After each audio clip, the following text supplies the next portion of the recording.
In this episode, I am so excited for my guest, Patricia Norins, to share all things leasing. Now, Patricia is my mentor. She has helped me in so many aspects of my life, from my business and operations and scaling and team and marketing and real estate, both personally and commercially. And that's what we're talking about today. We are talking about real estate and leases. She has red flags to look for in your lease agreements, common mistakes she sees during lease negotiations. She breaks down such great advice on what types of research to do to find the right location. And even if you're not looking to move, or you're not new and you're doing your research to try to find a location, or you're not expanding currently, listen to these things. I think you really should go through the research that Patricia lays out in this episode and really make sure that you're in the right place, because so much of your success can rely on the location if you are a brick and mortar storefront. I mean, so much of your success. So she breaks it down for you in this episode. We talk about the pros and cons of owning the building. And Patricia gives great ideas on how to save on your rent without sacrificing the quality of the building or the location. Before we dive in, here's a little bit more about my guest. Patricia has more than 30 years experience in the retail real estate industry, with deep experience in both retail and leasing. She started her career in retail with her parents' seasonal retail business, where they owned and operated more than 300 retail locations across the country and leased space on behalf of hundreds of shopping centers. Patricia then founded her own publishing and trade show company. She produced 2 retail trade magazines, launched global conferences, and developed an accreditation program for specialty leasing professionals. In addition, she has served as American Express's spokesperson for Small Business Saturday. She has spoken on stages around the world, has written a book about specialty retail, and has been quoted in hundreds of articles as a leading authority in retail. In 2013, she sold her business to the International Council of Shopping Centers and launched Blue Butterfly, a strategic consultancy focused on helping retailers and property owners achieve profitable growth. She and her husband also own commercial and residential properties. She loves giving back by mentoring entrepreneurs and co-teaching MBA classes.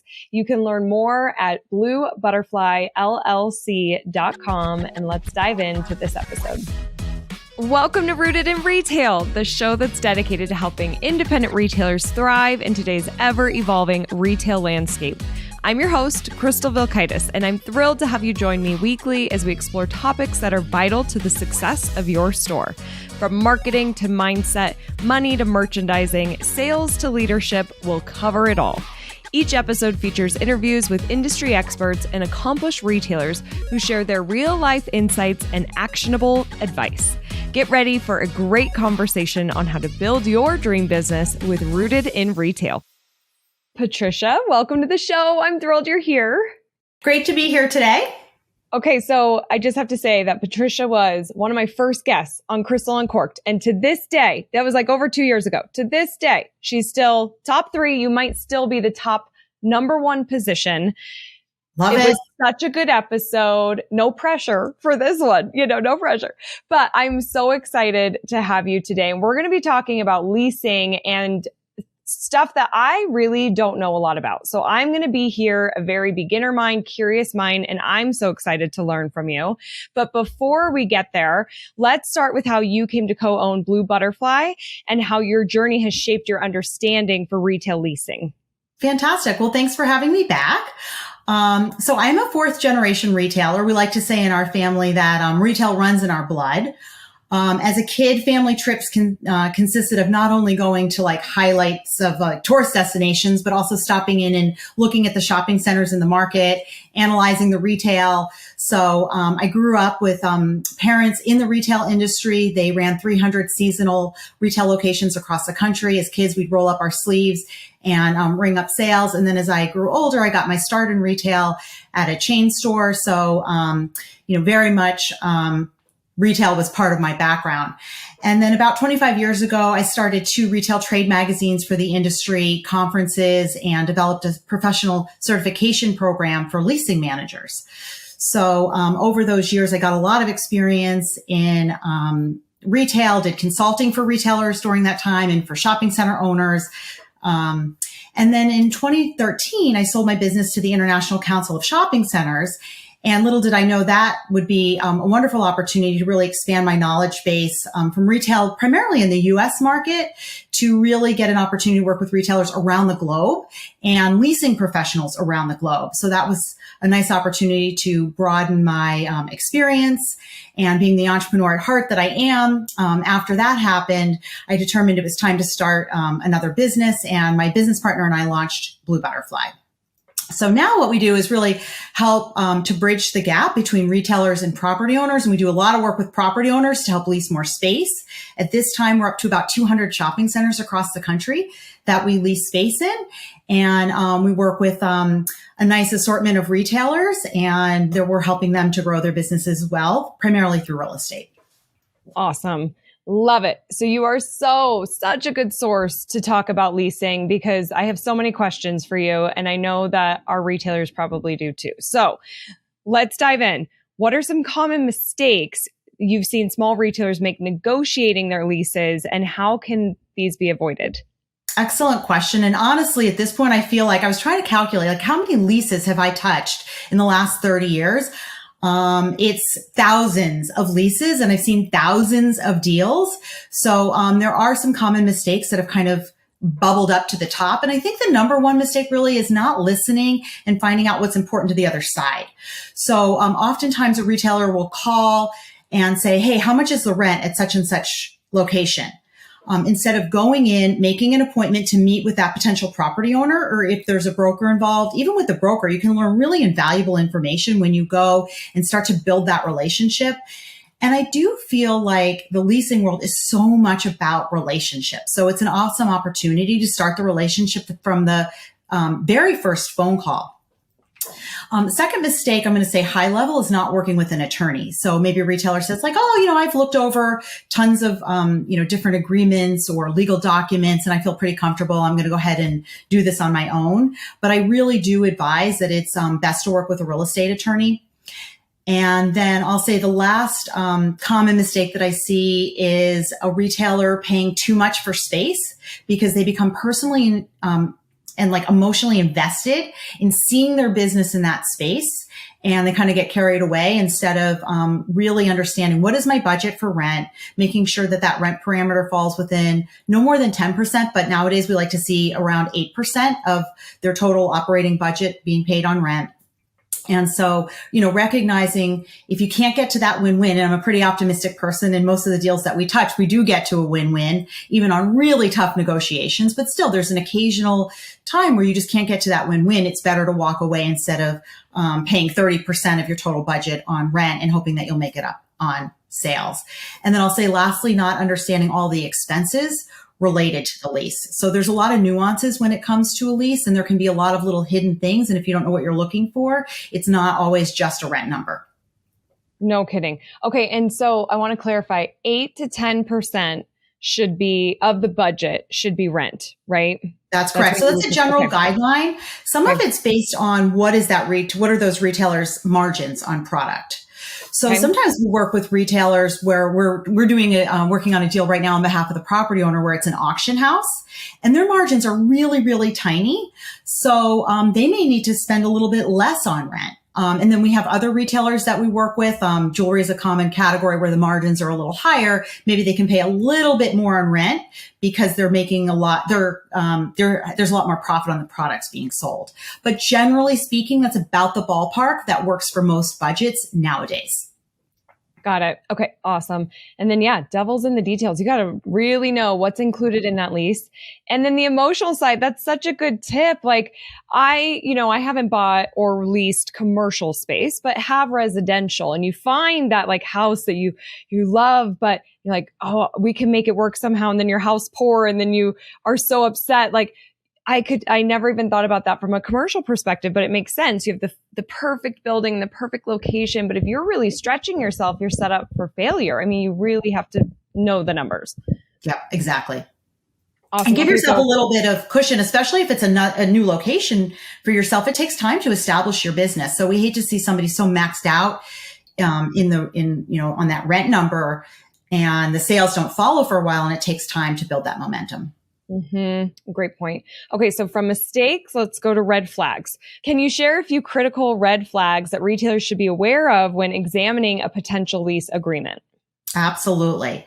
So in terms of red flags, I would say that a lot of times a landlord will work into the lease that they have termination rights.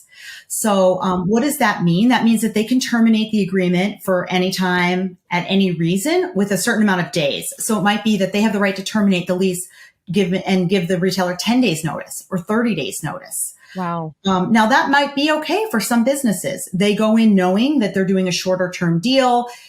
They're getting an incredible rent number because the landlord does maintain termination rights. But if you don't realize that the landlord has the right to terminate the lease and only give you 10 days notice, that could be something A, that's hidden that you weren't knowing that you needed to look out for. And B, it could be a red flag if you are making extensive investment and investing in fixtures that aren't so easy to move. Are you okay with only having 10 days? Termination rights. Another right that a landlord will build into a lease oftentimes is relocation rights. And this is pretty common at an enclosed shopping center. So they'll write in there that they have the right to relocate your business to another space in the shopping center. Again, that may be fine for some retailers, but for others, they might want a certain notification period, or they're going to negotiate as part of their negotiation process that they don't want the landlord to maintain termination rights or relocation rights. But again, that might impact the total cost that they're paying for the space. So just some red flags to be aware of if those timeframes are really short. Another red flag is the landlord may want the retailer to maintain the condition of the space. So they're taking the space as is what the lease language will say. And we just ran into a situation with a retailer where this really turned into a challenging situation. They had rented space in a food court and didn't do the due diligence that we recommended that they do. We're renting space on behalf of the property. So it's really the retailer, we give them a heads up, have the space inspected, know what you're getting into. And the retailer thought they would cut some corners, not pay for a professional contractor to come in and inspect the space. Once they took possession of the space, they had a company come in to help them install some equipment. And that company then notified them that the ventilation system and the hood system was not up to code, and that they'd have to install two pieces of equipment, essentially an $8,000 fix, in order to get the space up to code. So, doing your due diligence on the space and knowing if you are going to be maintaining the space as part of what you're taking on in that lease, then definitely really understanding everything behind what that includes. And then I'll say lastly, a lot of times landlords will build in some sort of rent escalation over the years. So maybe it's a 2 to 3% increase per year. That's standard. If the landlord is building in a 10% increase in rent per year or something more aggressive, then that would be a red flag for me too. Okay, retailers, you maybe saved yourself a lot of hassle and issues and money down the road by listening to these red flags. So that's so helpful, Patricia. Thank you so much. Oh my goodness, I had no idea that those things existed. When it comes to location, what factors should small retailers prioritize in their decision-making process? So, I like to say choosing the right location is both an art and a science. And I say that with a lot of things in business because I think it's true, like both factor in. I'll say first and foremost, I think that a retailer should be aware of kind of the trends within that community. So what's happening within the community? How's the housing market going? How's the job market going? What's going on with the local economy? Are things on the uptick? And there's, lots of new families moving in, lots of new construction, or is there sort of a downturn where, things aren't going as well? So that's the first thing to be aware of is how strong is that community and what's going on. Secondly, does your target audience live there? And if your target audience does not live there, then how far are they? And thinking that hey, you want to sell to a younger demographic, maybe you have a baby store, and you're selling products to new moms and locating your business in a community with senior citizens may, not be the best move for you. So how far is your target audience and would they be willing to commute for your store and how hard would that commute be? Can you benefit from walk-by traffic at the store, or is it an isolated location where it's really all on you to drive the traffic for that store? Something to consider as you're thinking these things through. And then I also like a retailer to think about what kind of proximity do they have to the competition in the market? And does that hurt or help them? So as an example, maybe a bridal store might want to be located next in close proximity with 3 other bridal store locations, right? Because when a potential bride is going out shopping for dresses, then they can make consecutive appointments and they're actually helping each other by having that close proximity. On the other hand, there's some categories where too much competition can actually oversaturate the market, and none of them are going to succeed when there's too much competition in a really small area. The next element I like retailers to look at is any center data. So asking the landlord, do you have any demographics for your center? Now, if it's a more traditional type of shopping center, like a lifestyle center or an enclosed shopping center, they might have this data. And some of that includes how much daily drive-by traffic is there for the property. Some of the property owners will do an assessment of what's the average dwell time of a consumer at a property. We want the dwell time to be higher. The more customers are spending time at a shopping center, then the more likely it is that they might stop into your store and do some shopping, versus a destination type center where if dwell time's 5 minutes, somebody's running into a store, grabbing what they need and then leaving, versus an average dwell time of 45 minutes where customers are kind of perusing in the center for a bit longer.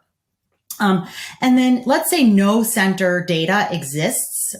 The retailer can definitely Google what is the average household income in the market, just to kind of get a sense of how much disposable income people have in the community. So, just really grabbing whatever kind of center data you can, or doing your own research to understand what the economics are of your community.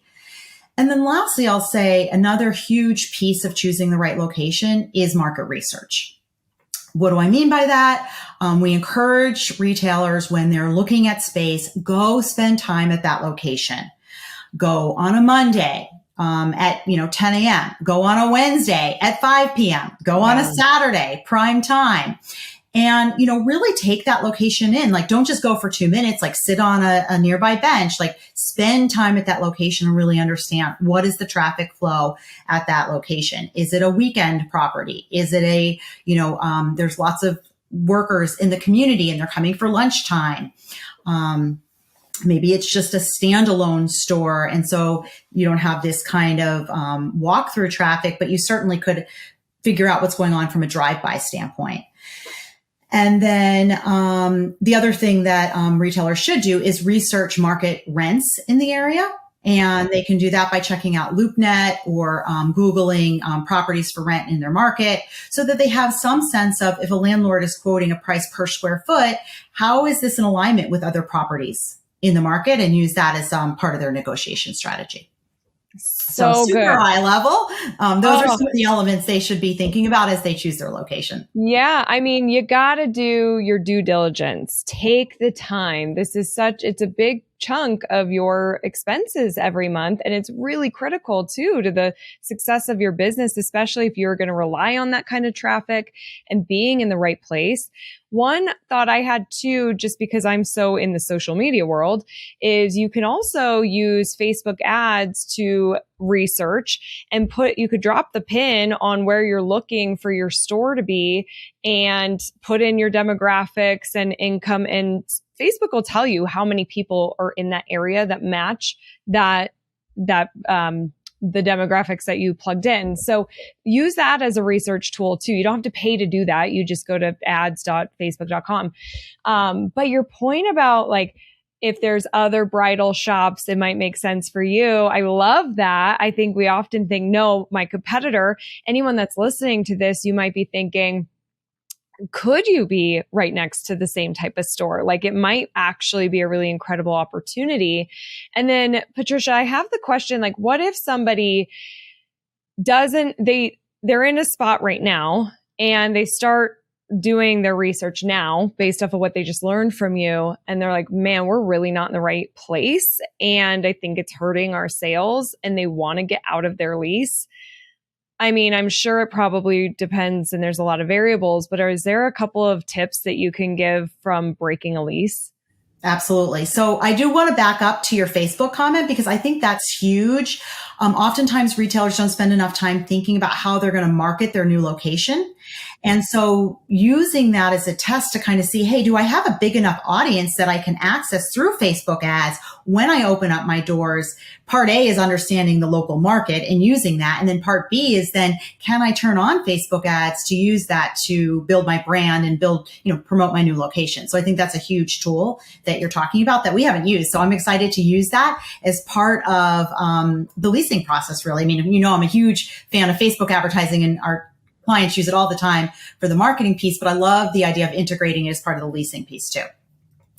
In terms of lease termination, the first thing I would suggest is that the retailer pull out their lease and look at, there should be a termination section. So what are their rights as it pertains to lease termination? So it may say that they don't have termination rights. It may say that it's a 3-year lease and only the landlord can terminate it, or neither party can terminate it. Or it might be that either party has the right to terminate with a certain amount of notice. So let's say that the lease says they have 0 termination rights. Then that's where a real estate attorney can be very helpful. And I would suggest that they do sit down with their attorney and review it and see if there's any opportunities. The other thing is a lot of landlords are really understanding people. And so sitting down with a landlord, explaining the situation and saying, hey, you know what? When I got this location a couple of years ago, I thought it was going to be great. I thought my business was going to build. Instead, my business has kind of gone in the other direction. I need to look for a new location. Is there any way you can let me out of this lease with a certain amount of notice? Some landlords will if they can find a replacement tenant.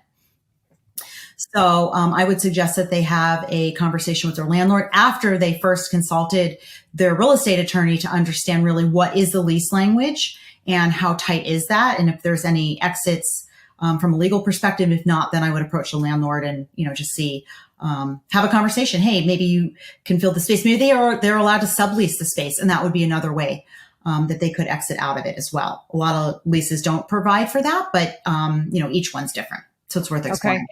Well, and like you're saying, it doesn't hurt to ask. I think just really sharing the story. I did this when COVID happened. We had a location in Carlsbad, California.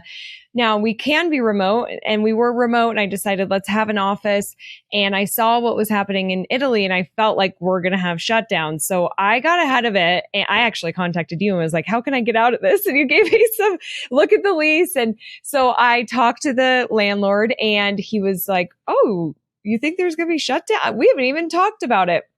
Well, then sure enough, like the next day, shutdowns. And he said, we're going to give 40% discount to all of our tenants, and you don't have to pay it back. That I thought was so cool. To your point of like nice landlords, I had a really good landlord. I know that wasn't the case for everybody. They had to pay it back or they didn't get those discounts. But then he said, you'll be at the 40% and I'll try to fill it for you. If I can sublease and if I can get somebody else in, you're out. It wasn't even a sublease. And he got somebody within like 2 months, I think, which was awesome. So such great tips. It really is worth it to look at the lease agreement and have those conversations if you really don't feel like you're in the right spot. And let me also add that sometimes it's not like all or nothing, right? It's not like, okay, that's it. It's not working. Maybe you sit down with the landlord, to your point, and you work on a negotiation of what the price is. So it's consider a rent reduction. And we do a lot of that with our clients. We had a woman that we work with who operates a co-working space. And unfortunately, when she did her initial budget, it was a brand new business. She was very optimistic on what her sales were going to be. She thought her margins were going to be super high, but her business model required a lot more marketing than she ever dreamed when she put together her initial plan. We all know as business owners that can sometimes happen.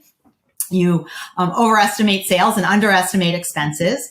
So, a year into operating her business, she came to me and said, hey, I'm just like really struggling. This rent payment is 30% of my total budget. My numbers aren't working.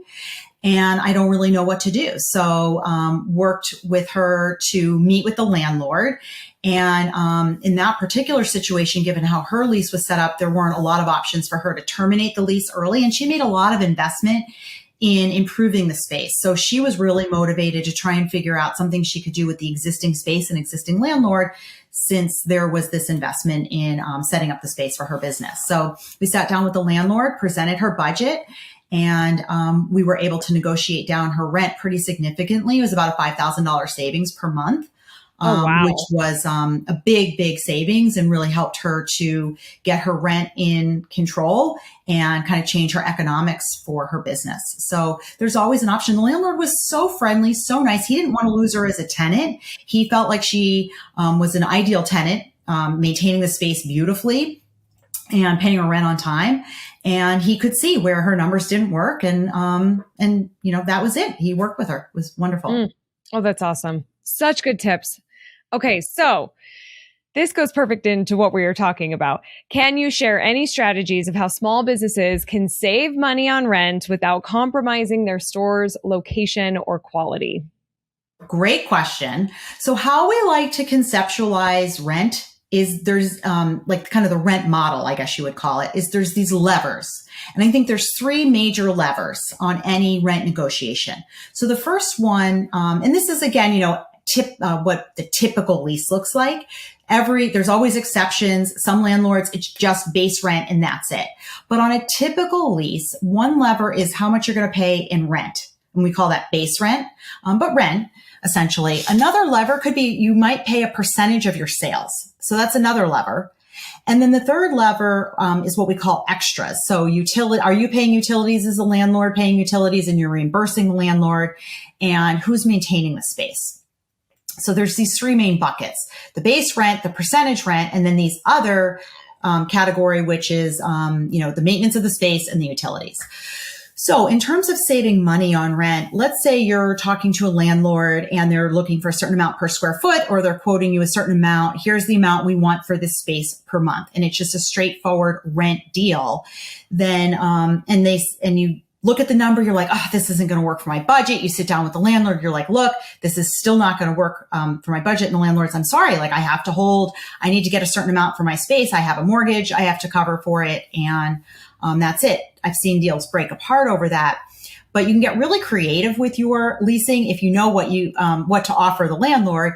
And so there you might step into the situation and say to the landlord, look, how about we give you a certain amount in base rent and then a certain amount in percentage of sales?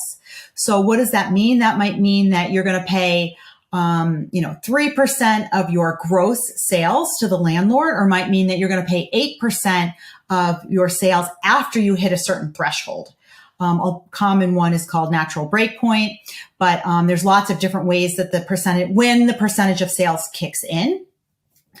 So using percentage rent is another way where it creates a partnership between the landlord and the retailer and allows both sides to benefit. The more the retailer is doing in business, the more the landlord's making.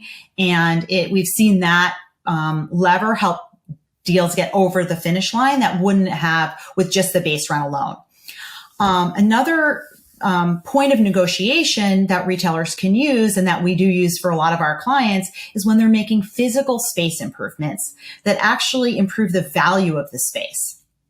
So this, of course, is very subjective.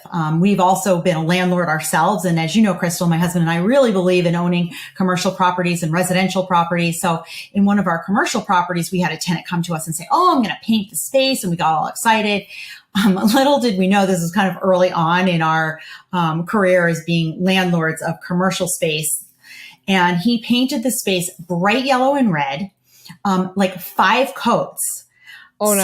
So that was not considered an improvement for us. And actually, after he moved out, it took at least 5 coats to cover that back up. Oh. So you could definitely debate over what's a space improvement and what's not. Typically speaking, paint is not really a space improvement, even though it does cost the retailer money to get the paint on the wall, whether it's through their own sweat equity or whether they're paying a painter. But some of the space improvements I'm talking about are maybe a space is raw space, which is where there's no flooring and it's only subflooring. So the retailer says, hey, I'll come in and put down the flooring in the space. That would be considered an improvement to the space. Or maybe the outside of the space hasn't been well maintained. It's gone for a little while. and the landscaping is falling apart. So the retailer says, hey, I'm going to invest, $1,500 in, bringing in some professional landscaping. That would be considered improvement of space. Or maybe they're going to put, seal the, parking lot. And so the asphalt will look better. So you'd have to, have a discussion, but the retailer could come forward and say, hey, look, I'm looking to do XYZ in terms of physical improvements on the space. And a lot of landlords will consider that in as they're factoring in the rent because it's increasing the value of their property. Mm-hmm. And then there's non-tangible benefits that a retailer can mention to a landlord that sometimes move the needle on a deal in a very surprising kind of way. So I'll give a couple examples on that. We were working with a company, a retailer actually in the Texas market, and their business model is to bring in these electronic gaming events into shopping centers. And it's a really cool concept. The events bring in thousands of people, and they're like in their teenage years. So this is a category that a lot of retailers want to target this demographic. And so they couldn't quite meet the rent requirements on the space, but there are events that they were going to be hosting in a very large space, about a 10,000 square foot space, were really going to contribute towards driving traffic at the shopping center. So we're able to use that as a selling point for the landlord on, hey, look, they're really, really close in terms of their rent number. But you know what? This retailer is going to add a lot of value to the other retailers at the property because they do a tremendous amount of marketing, and their events bring a lot of consumers that are going to purchase food from the food court, that might purchase apparel. These attendees are also going to have parents who might be hanging around the shopping center as well for 8 hours on a Saturday. They're bored. They're going to be shopping. So we're able to use some of those non-tangible benefits to sell the deal to the property owner, and it got it over the finish line. So for a retailer who does invest a lot of money in their marketing, and it's at a center where there's other tenants who could benefit from that traffic that it's going to be driving, that's something that I encourage them to talk about that with your landlord. There's a real benefit there. Wow. This is fire. This is so good. Oh my gosh. These are such great tips. I'm loving this. This is such an interesting question because yesterday Dustin and I looked at a property to possibly purchase, and it's a commercial building. And we have ideas for this, and I won't get into all of that on this show, but what are the benefits, like some pros and cons of the retailer owning their space? Right. So there's so many pros. I'm super pro real estate, but we will talk about the cons too. And we could make this a whole episode just in and of itself. So, at some point we should do a deeper dive on this, but super high level. The pros are, I always believe it's better to pay rent to yourself than paying to somebody else, right? So real estate is a great way to grow your net worth. And I am all about that. I talk a lot about that. So that's just in my mind, like the number one benefit that's really up there on the list. Secondarily, it gives retailers a lot of control. So there's going to be no no termination of their lease. There's going to be no relocation. They're just in complete control of that space. There's also a lot of tax benefits, and I feel like that's pretty high up on the list too.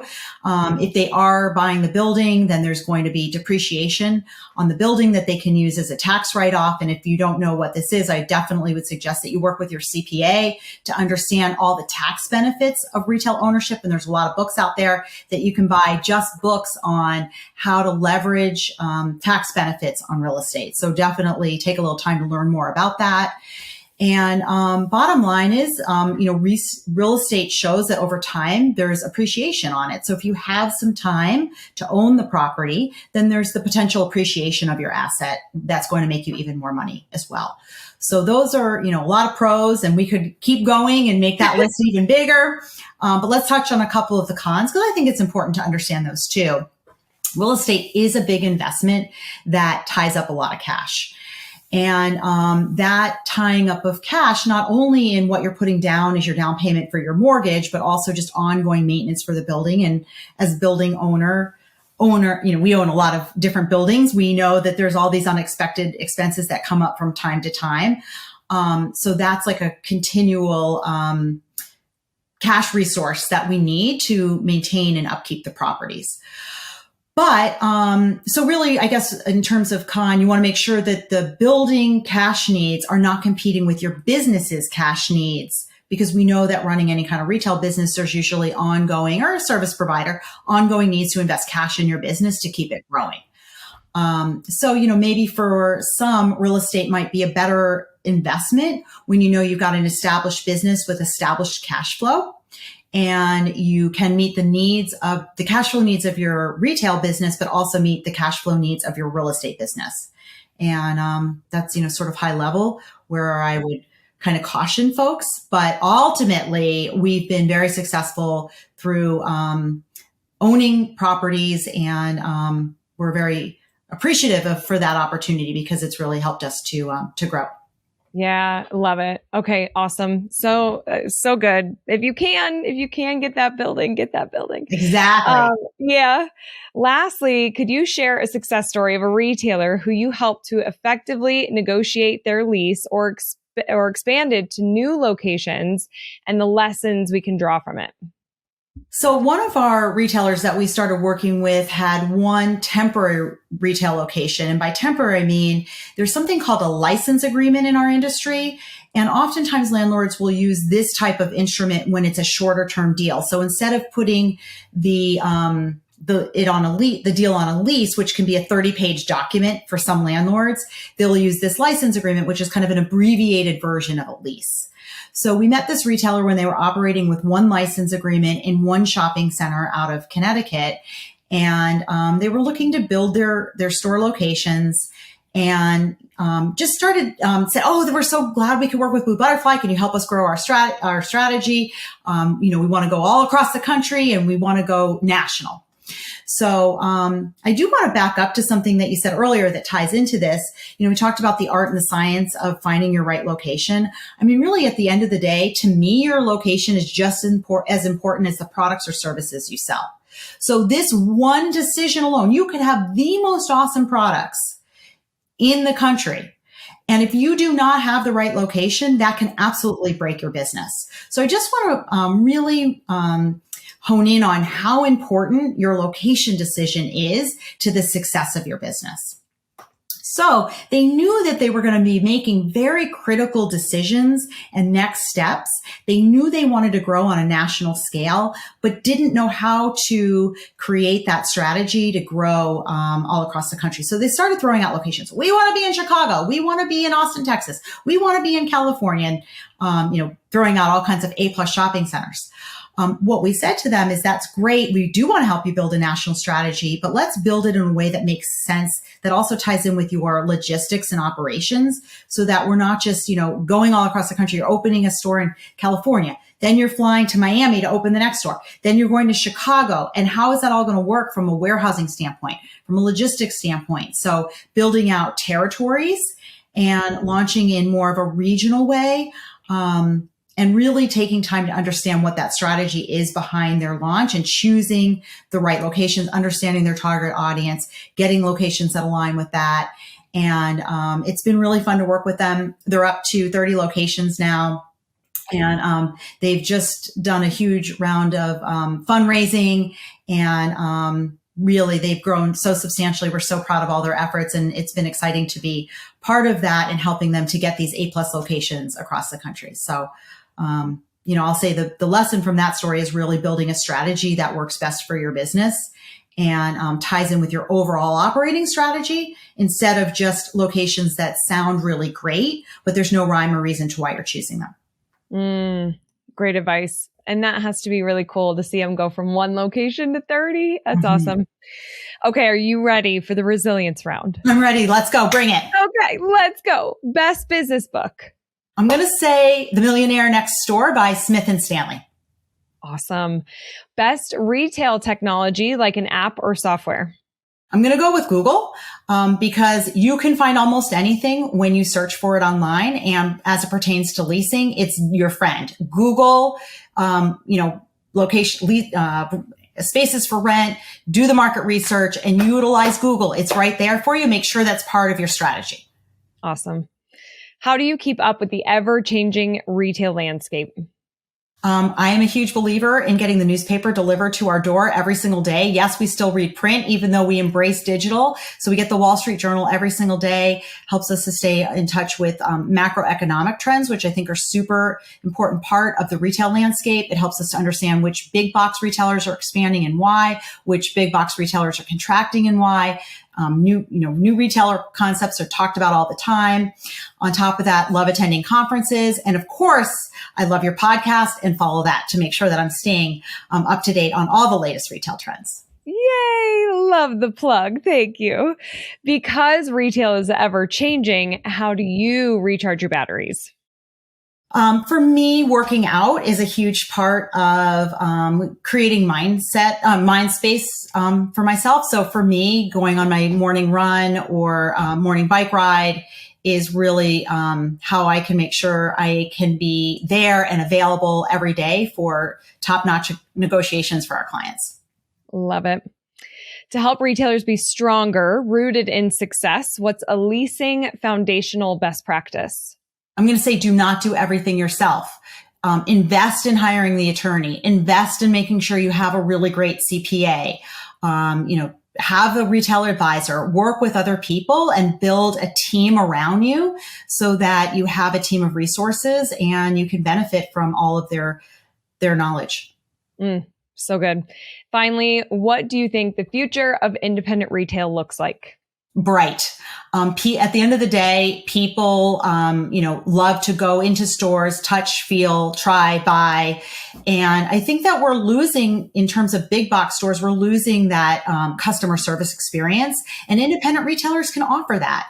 They offer curated retail as well. And I think people are overwhelmed by all the choices at big box stores. So if you can walk into a really cute apparel store and you know that they've curated all the top retail trends and the store owner maybe knows you by name and can help you find some outfits for a specific occasion. That is totally different than walking into your big box store. I walked into one the other day, clothes were just heaped on the floor. How am I supposed to find an outfit for my next event when there's nobody to talk to? The store is a mess. And so I just think there's a huge, huge opportunity for independent retail because there's that lack of customer service with big box stores. And because now the playing field is really being leveled with platforms like social media, where retailers, Bob was just talking about this on his podcast, instead of just being a local retailer, you can now be a national retailer through TikTok or Facebook or Instagram. Exactly. The opportunities are endless to promote your business on a national scale. Yeah, it's so true. And I couldn't agree more. The future is so bright. Patricia, how can retailers contact you if they want more information for their location expansion, their leases? What's the best way? I would love for them to go check out our website at bluebutterflyllc.com, bluebutterflyllc.com. And we'd love to have a conversation. Let us talk about growth strategies or their current lease or what they're looking for as they're evaluating their next location opportunity. Beautiful. And we'll link to that too. Patricia, thank you so much for your wisdom and insight and tips and time today. I so appreciate it. Thank you for having me. Awesome. Everyone, remember that I'm rooting for your success. Have a great week ahead. Bye.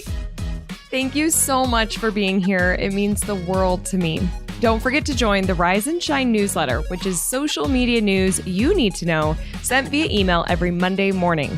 Go to crystalmediaco.com/rise to join. And don't miss the newest episode of Rooted in Retail, which drops every Sunday morning.